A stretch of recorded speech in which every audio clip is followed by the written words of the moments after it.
By now, it should be out there that the University of Calgary has implemented a hiring policy based not on merit, but on racial discrimination. U of C wants to hire 45 new professors over the next 3 years. Whatever else they bring to the job, they must all be members of what the university calls equity deserving groups. It's completely outrageous, of course, and the job specs are very specific. A business teaching opportunity open only to qualified women. In the Faculty of Nursing, they want a director of Indigenous initiatives who must be, guess what, a qualified Indigenous scholar. And at Haskayne, there's a professorship, but you have to be Black. So white men need not apply. But of course, neither should Hispanics or people of South Asian or Chinese heritage. It sounds like something that would be going on in some super woke campus near Martha's Vineyard. But it isn't. It's in Canada, in Calgary. Welcome to Canada's world of unequal opportunity. Or maybe it's equal disopportunity. For heaven's sake, people of all races come to this country looking to get away from this kind of rubbish.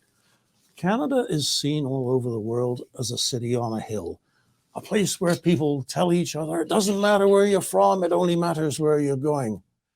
Canada's freedom, man. And if you really want to be all you can be, come to Alberta, where nothing stops you living your dream. Except maybe the dullards at what used to be Alberta's best university. How do we come to this? Well, there's a couple of reasons. One is personal. The other has to do with Ottawa. The personal one is that too many people aren't too brave. The left-wing proposition pushed by radicals within and without the government of Canada is that unless the ethnic makeup of any particular profession reflects the country's overall ethnic composition, there's racism going on. Therefore, to fight racism, you need to go out and find people to restore the balance. However, there are all sorts of reasons why people will choose one profession and avoid another.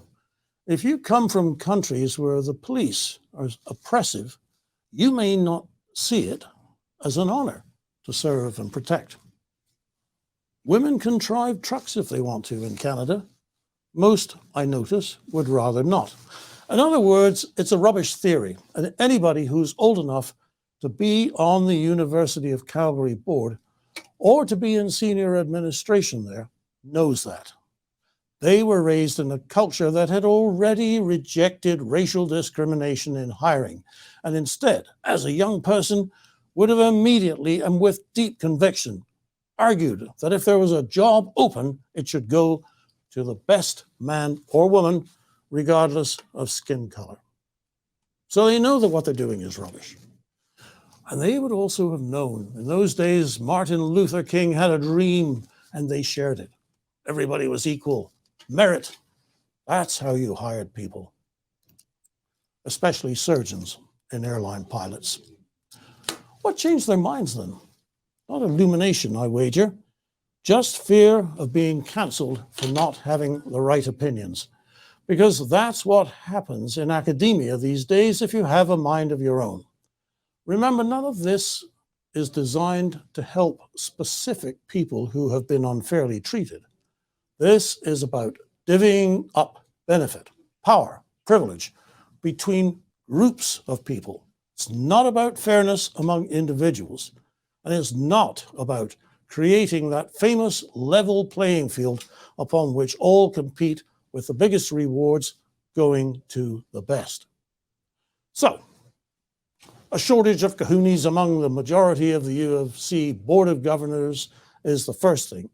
The second reason this is happening, the government reason, is that recent federal research grant programs mandate diversity in research grant applications. That is, if you want money from Ottawa, and that's where almost all the big research grants come from, then you have to adopt and enforce federal diversity policies. Mr. Trudeau would have it so.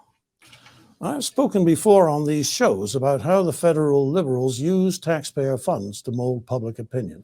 They give money to people who will say what they want them to say and cut off people they don't like. Same thing here.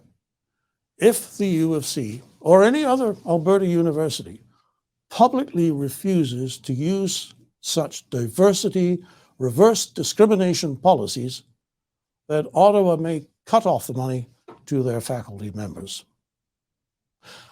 So I think we can all get it. But that doesn't mean we have to like it or let it go on. When people will call you racist for objecting to race-based hiring, which they will, don't adjust your set. It's reality that's at fault. If the government of Alberta is going to go to war with Ottawa, here's one more thing to fight about. But first, let's give the U of C board a spine injection. And if we must, pass out some research grants of our own among their faculty. This is rubbish. It has to stop. For the Western Standard, I'm Nigel Hannaford. Canadian Shooting Sports Association. Without the CSSA, our gun rights would have been taken long ago. These guys are on the front lines helping to draft smart and intelligent firearms regulations and legislation in Canada, and more importantly, educating the public about how we keep guns out of the hands of the wrong people. To become a member, it's absolutely worth every penny. You can become a Western Standard member for just $10 a month or $99 a year for unlimited access